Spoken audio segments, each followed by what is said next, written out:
they said, oh yeah, a lot of the shells were landing out there.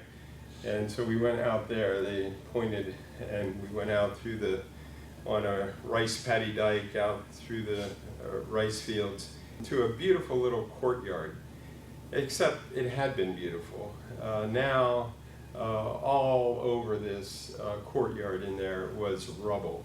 And as we went in, we saw this older couple walking around amidst the debris of their house. They invited us in and we started talking with this older gentleman and expressing sorrow for the loss of his home, and he just very quietly said, yeah, it's not the first time. It was the fourth time that this couple had lost a home. And now there they were, gathering up what they could salvage from their simple home. And as we were talking to them, Pat noticed the woman was going about picking up little shards of bamboo and stacking them in a little teepee. And then Pat realized that she was getting ready to make a fire. And then suddenly, this older woman kind of stood up with distress in her eyes and says, oh, I'm sorry, I was going to make tea for you, but my teapot's gone. So please come back when we rebuild, she said.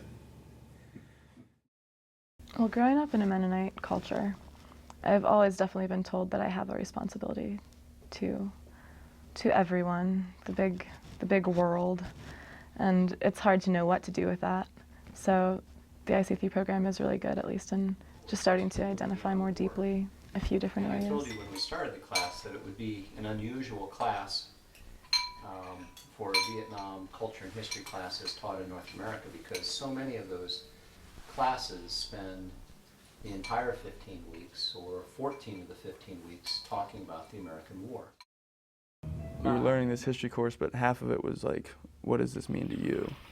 And stuff like that. And it's interesting to think about that, because you've never thought of the Vietnam War and wondered, what does this tell me about myself? I think it's becoming more important to me the more I learn about it. I think I didn't really care at all, particularly about Vietnamese people.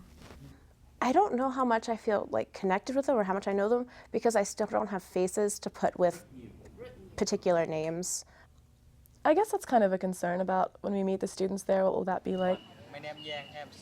I haven't felt that we've formed personal relationships with Vietnamese students or Iranian students yet. I mean, you can only do so much through the internet. The most important thing of it was being asked by other cultures what it means to be an American. It was interesting to hear what it means to be Vietnamese or what it means to be Iranian, but I think just the whole conversation worked a lot better than I thought it would. It's really opened my eyes to how hard it will be and is to really understand people from a completely different culture, more than I thought before. And just realizing that I just knew nothing about Vietnam except for the war, and had always, thought, oh, Vietnamese must have been the bad guys in this. And to look at it all and actually be able to understand why it happened, On those multiple perspectives. on both sides.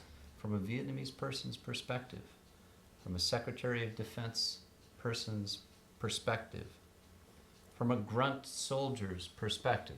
When you know that you're going to be in the place that you're studying here in 3 months, then you say, yeah, this really, really matters, in particular to me, because I'm going to be talking with these students in Vietnam and in Iran, and I'm actually going to meet them, and I'm going to go shake their hand, and I'm going to represent my country and talk to them about what it means to be an American, find out what it means to be an Iranian or somebody from Vietnam. In order to really understand something, you got to go into areas that you didn't think you would have to.